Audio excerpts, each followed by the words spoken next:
Well, welcome everybody from around the world, wherever you are listening in. Today we've got a fantastic guest, Greg Morelli's from designontap.com. And he specializes in website marketing designs and solutions that get clients results as opposed to just building a standard website. So welcome, Greg. Thank you, Luke. It's great to be here, buddy. It's great to have you here. Greg, I first met you and your lovely wife at the Richard Branson event in Melbourne. And At that stage, you were designing T-shirt prints. We were.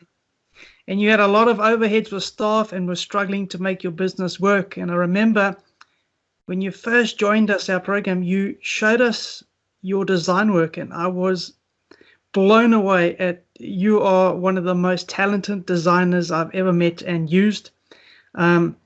The challenge at the time was not your incredible talent. It was how do you make money from it? And you revamped your business model. And now today, you've got a team of over 20, very small overhead. So you're running a very smart business. You're doing over 7 figures a year, and half of that is profit. That is an incredible turnaround in anyone's book. Thank you. You've done some web designs and work for some very famous people like Frank Oz, the voice of Yoda, the Muppets, and you actually work with some of the top online marketers and influencers in the world. So I think the people are in for a real treat today. Greg, let's get started. How did you do all this? Let's start with just give me a few sentences of how you started out. Yeah, sure, man. Yeah, well, for a start, thanks for saying that our designs are awesome, and it's not just me; it's definitely my team now. But look, I did start my design business in the year 2000, so nearly 20 years, right? But we did just design T-shirts. We did a few other things like point of sale and packaging and things like that. But our main bread and butter was T-shirt designs. But it was a bit of a problem business in the sense that we used to have to wait, 2 months to get paid. We had like 10 clients. They were local clients. So they kind of had us by the balls, And and so really, within the last decade, the retailers in the clothing industry started cutting out the middleman. And the middleman was our clients, the wholesale suppliers, right? So they were dropping like flies. And at the time, I had like 6 full-time designers. I had an office. We didn't have enough work for all of us, and my business needed to, pivot or shift and sift, as you would say, Luke. But at that point, I didn't know what to, right? But I knew that, we had good T-shirt designs and we owned the intellectual property rights on them. So we decided to, design a website and put our T-shirt designs on the website and offer them as downloadable digital files. But I knew nothing about online marketing or websites at that point. That was probably about 6 years ago or thereabouts, and we weren't getting any sales at all. And so that's when I realized that I really, really needed help. I still remember those conversations, and it was actually heartbreaking. I mean, your designs are still unbelievable, and it was just if people could just see the quality and uniqueness of what you guys are doing, how your business changed. So back then, Greg, what were your challenges in business? Yeah, so, well, the challenge was that I needed to pivot. I knew I needed to pivot because I was in a dying industry, right? So, but I didn't know what to do. And I was a total newbie to the online space, right? And my website wasn't getting any sales and I didn't know how to fix it. And I guess the other problem that I had, which was probably a bigger problem really, is that I didn't have much self-confidence at all. I was too scared to put myself out there and, go and approach new clients or, put myself on webinars and podcasts and on stage and things like that. Greg, that's a real tough one there. That I think a lot of people listening in, I know obviously I do this for a living, but self-confidence, people starting out, even people who have been in business many years, that thing about self-confidence, not only picking up the phone or putting yourself on a video or going to a business meeting or thinking that your work, whatever you're doing, is not good enough, people are going to laugh at you. Self-confidence, that is one of the big hurdles of people moving to the next level. So could you share with us, how did you overcome that?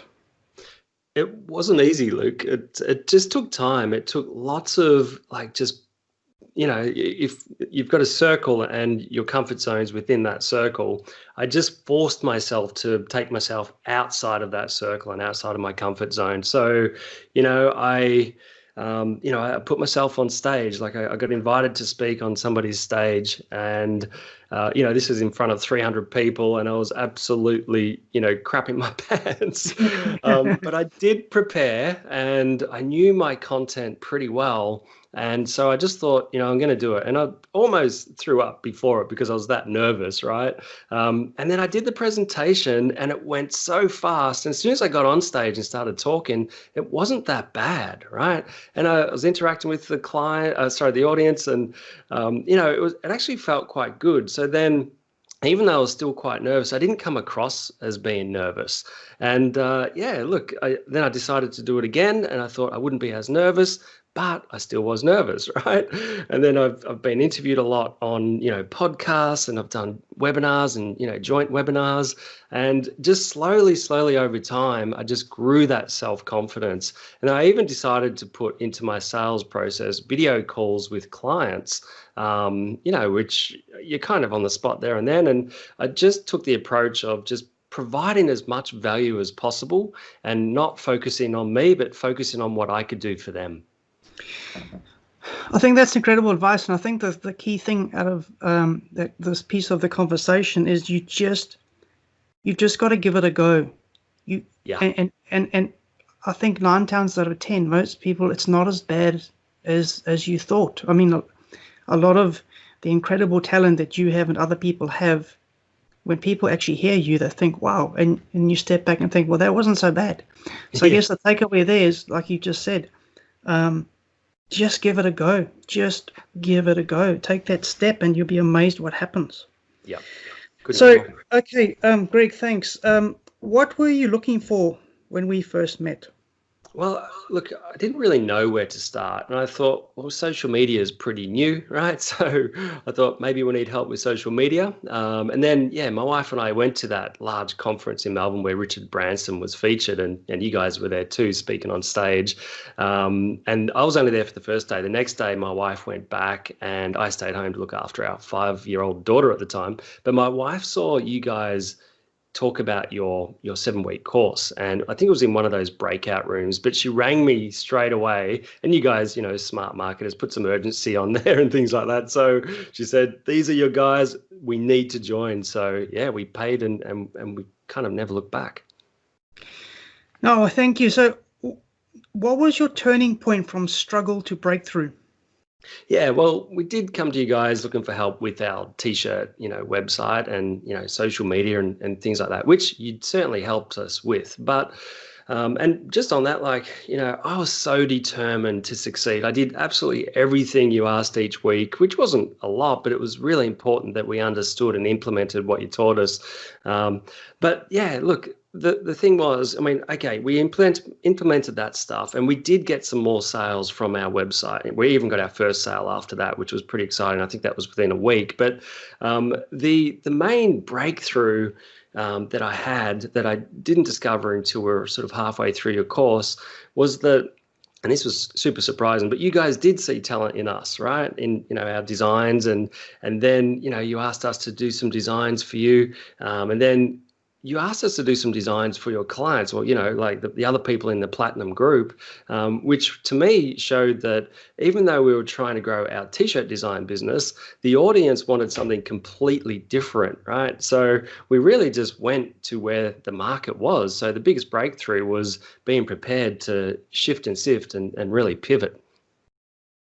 So there's 2 things there, Greg, which I think are critically important. The first one, what you said, myself and Anne would love to take all the glory in it, but we're not. The truth is we just give guidelines and directions for everyone. Yep. But the thing is being surrounded by business people, which is, our whole business, our forums, our support groups. And it's not only yourself. I've spoken to a couple of people I've done interviews with. And the thing is, if you're around people who support you and see their talent in you, it gives you that confidence. And what happened there, you suddenly saw what was already there. your incredible talent. And a lot of people who've done the courses, they've come through their shell. They had this incredible talent, but were not able to recognize it until they were told by other people. And suddenly then the flower like blossomed. Mm-hmm. And I think the second thing, I've done a couple of these interviews, and the thing that sticks out for me, why do some people like yourself and all the other guys who have made it, why do you make it and some people don't? I mean, you get it, you do the learnings. Some people have better talents than others, but how come it's the certain patch that always breaks through? And for me, it's what you said. It's you were willing to be flexible. You were willing to shift and sift. You had an idea, it wasn't working. You listened to some advice, you took the direction, you took action, but you were shifting and sifting, or pivoting as you call it, and finding where that money flows, which is, what we do in step 1, step 2 is finding that red hot niche. Take your idea, take your business, if it's not working, and you shift it around until where you find that money's just falling, then suddenly everything just happens. But it's that flexibility and willingness to do that, I find, is what makes people successful, regardless of talents and all those other things. If you've got all these talents, but you're stuck on this idea that's not working, you're not prepared to move or be flexible or shift and sift, it just doesn't happen. So when I look at yourself, I can see this happening, and with others who made it successful over and over again. It's like a pattern. So, Greg, how did you go about growing your business from that initial breakthrough moment? Because when I first met you, I remember the conversations. You were overloaded with staff. You had an office. And one of the things I said to you, Greg, one of the things maybe you should consider is remodeling. Get rid of the overheads. Yeah. Like outsource, less stress, less worry. And if you can just take us through what happened to how you are successful today. Yeah, absolutely. So, look, I also discovered podcasts around the time of you guys, right? And one of the podcasts that I absolutely loved on their actual podcast, they mentioned that their logo sucked, right?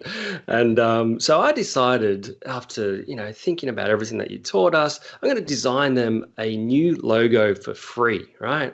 And so I sent them this logo on a actual t-shirt shape, right? So it kind of looked really cool on the t-shirt, just to say thanks, for their awesome podcast. And they absolutely loved it, right? So then I sent a cool t-shirt. I thought, okay, that idea worked. Let's send another cool t-shirt design to other podcast hosts. And so we did that with some, at the time, some of the world's biggest influencers in the podcast space, like John Lee Dumas, and we had Russell Brunson, Perry Marshall, and probably about 20 others. It's incredible. And so then we put those designs on a website that, it's still live today, successshirt.com. And for every sale, we split the profit with the podcaster or the influencer, which wasn't much at all. But the thing was, it boosted our authority, right? And so, we're designing for some of the world's top online marketers and influencers. And then over time, I built trust with those influencers. And then they mentioned us to their communities. So then we started designing websites and logos and marketing graphics, for all of their people that they would send to us. So within a year or two, our reputation just grew, through the roof. So really, the biggest takeaway there was to lead with value, and send, or not just send, but if you can offer something that's unique to your business that differentiates you from your competitors, and in this case, it was a t-shirt design that we sent to online marketers, and that's what resulted in literally thousands of sales over the past 5 years, for a range of clients all over the world. So it really made me realize that I was playing a small game. I had a local business with local clients that were a pain in the ass to pay us. But then, opening up our mind, being prepared to pivot, and realizing there's a whole world out there that, saw talent in what we did was, just an amazing breakthrough moment. So that is incredible. I refer to these two things there, the joint ventures. I love joint ventures. So joint venturing, which I think we do in week 7 or 8. Yep. Is leveraging yourself out there, getting out there, using other people's expertise, infrastructure, resource, and you piggyback piggyback on that, and what an incredible result you've achieved. The other cool thing that you've mentioned there, Greg, was lead with value. Yeah. And I refer to that as the no risk sales acceleration strategy. And you give your clients so much value. You allow them to trust you by proving to them how good you are, as opposed to the big fancy sales pitch, because everyone can do a fancy sales pitch. But how much substance is actually sitting behind that sales pitch? So the technique that you've used is you actually show them your incredible designs, which they are, and they saw this and got blown away, and like you pick up the top internet marketers in the world. And what you're doing in that strategy is, you're lowering the barrier, because you're sending them a free t-shirt, so there's no ways to object to this. It's low barrier. But in that process, they are experiencing your incredible value, and then what you're allowing them to do is they buy from you, as opposed to you pushing a sale. That's a big difference, and that's a really smart strategy that you've done there, Greg. Thanks, man. Yeah, and just want to say that that's what everybody should be doing on their website. That's what we do these days, mainly websites. But yeah, lead with value. Don't sell on hello. Really, show people that you're giving stuff to them first. I think that's the biggest takeaway. Without a doubt. I mean, so there must have been times when you wanted to give up. I mean, I've been through that many times in my life. For you, what were those, and how did you manage to get through them? Yeah, well, I knew I didn't want to quit business because the other alternative is to get a job, and I'm pretty much unemployable after being in business for so long. But look, I had a young family to provide for. My wife was also working for a wholesaler in the clothing industry, and she got squeezed out too, so she lost her job. So my why was pretty strong. I had a whole family, just myself, my wife, and my daughter, relying on my income. So I had no choice but to succeed. Yeah, that why, that is the biggest driver, isn't it? The why. I mean, that's a whole separate topic, and the other interviews I've done too. The why is that big driver. If your why is not burning hot, you're never going to get through that tough time. So you have to get really clear on that big why to help you through those hurdles. Totally. Okay, the 7-week business transformation program you did with Alan and myself. Out of the 13 steps, which one did you find the most challenging, and why?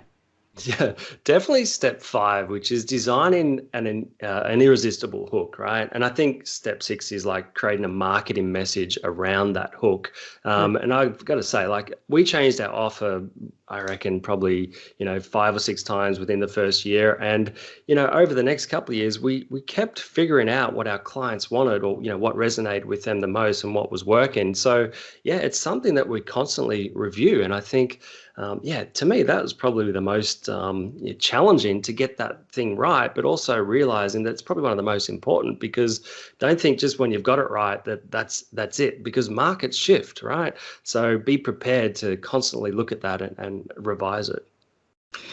Absolutely. You hit it absolutely on the head there. You may find something that works for 6, 7, 8 months, and then what happens in today's world, because everything's changing so fast. Yep. You've got to keep an absolute eye on that hook, your X factor, what people are buying from you the quickest, because markets change. And again, that goes back to that flexibility piece. You can't get complacent and rely on that thing. You've done the work. Now let's sit back and relax. And I think, Greg, true to testament to you is you keep that mindset of flexibility, the eye on the ball, is things shift and sift, the markets change. And the way you always know that you're always on the money, on the sweet spots, is your clients will tell you. You'll soon see if things are dropping off or clients are not resonating, and that's what you have to keep your finger on the pulse, which you absolutely do. So what was your favorite step out of the 13?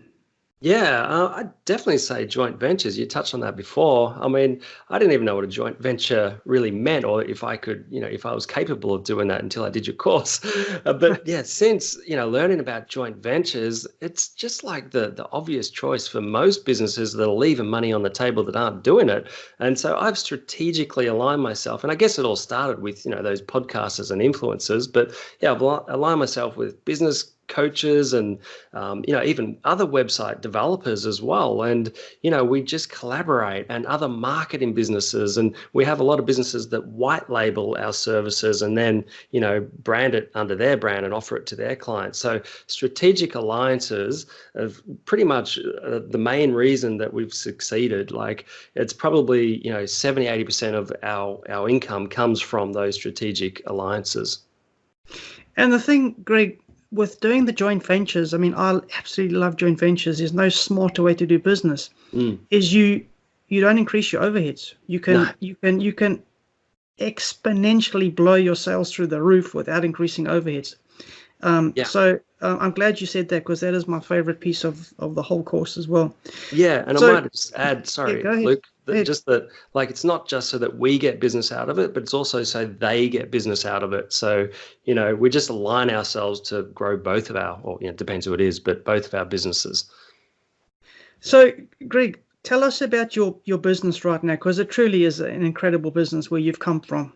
Oh, thanks, man. Yeah. So, we've got two websites. Our main website is studio1design.com, but then we've got designerontap.com, right? I'll explain the two.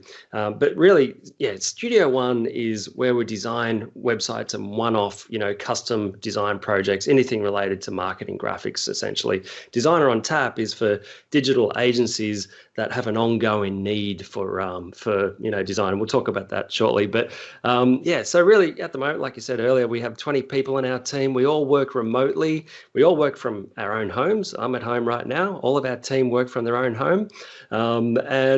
We've got people in Melbourne, Sydney, Gold Coast, and the Philippines.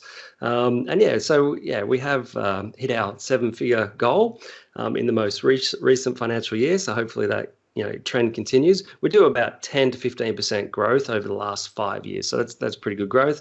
50% of our clients are in the US. The rest are scattered all over Australia, New Zealand, Canada, United Kingdom, and Europe.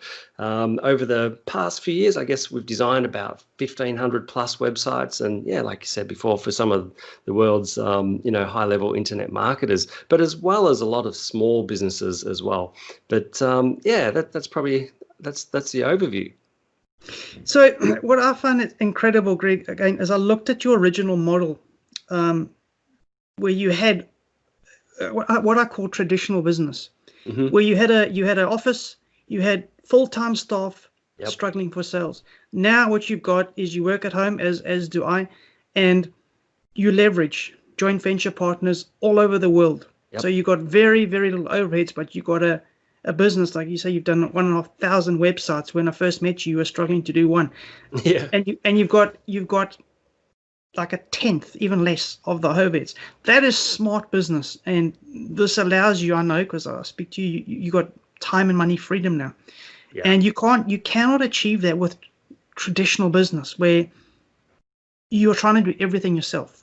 And I think you've given us a fantastic overview of your model, your process of joint ventures. Really, really smart business. So the next piece I like to naturally ask is, how does your business look like in terms of reoccurring income? Because for me, my belief is you've got to get all your foundations right that you've done, but how are you looking at, from passive recurring income streams? Yeah, so that's probably the biggest challenge I find in business, is finding that recurring income. We have found it with Designer on Tap, but it's really only about, probably 25% of our total income. And most of our clients come from Studio One, right? So I'm still working on that piece. I need to implement a marketing funnel for designerontap.com. But yeah, it's definitely, it's something that, even if you're selling a business, that's what people look for the most. Do you have recurring income? Is the business owner sort of not working in the business, but on the business? But yeah, it's a crucially important piece, and I just haven't quite cracked it yet, but I think I've got a bit of a plan, but it's really just to set up a marketing funnel and make sure we don't rely on Studio One, for leads. But what the plan is to really niche down and not just have it available or targeting just any business, but to really target, one specific niche, which is digital online, marketing agencies that have a need for ongoing design. Very, very good. Okay, final question for you. What advice would you give to others trying to get their business to the next step? Try that again. The next level, like you have. Yeah. Well, look, I've been in business for nearly 20 years, and it's taken me 5 or 6 years to pivot and then to get to this level. So really, I just want people to know that there is no holy grail, right? Business is like a series of small steps that lead to success. And the other thing I want to say is invest in yourself. Like, be a student of business. Don't think you know it all. Always keep an open mind. Be willing to pivot and learn new things and build your confidence, right? The only thing in business that's guaranteed is change. So, and don't just think that if you're going to go into a new niche, or if you're going to try and grow your business, that you can do it alone. Like, invest in mentors and help from other professionals and JVs. You will get there a lot quicker. But yeah, I also like to read books, listen to podcasts, attend events. I'm just constantly learning, and I think that's one thing that people should do more is attend events, because it's that networking piece that just can mean so much. And then there's one final skill that I recommend everybody learn, and that's copywriting. You don't have to be a copywriter, but if you understand the psychological drivers and persuaders in how to sell, then that will be injected into all of your messaging on your throughout your marketing. So don't underestimate good copywriting. Greg, thank you so much for your time. That was a fantastic interview. I think there's a lot of value coming out of there. For me, I'm all about real life case studies, as opposed to big cushy sales pitches. Yeah. I think that the value is in what you guys are doing. You've done an incredible job, and I wish you all the best, Greg. Thank you so much for your time. Thank you so much, Luke. Thanks for being part of my journey. Really appreciate it. Pleasure, mate. All the best. Take care. Cheers.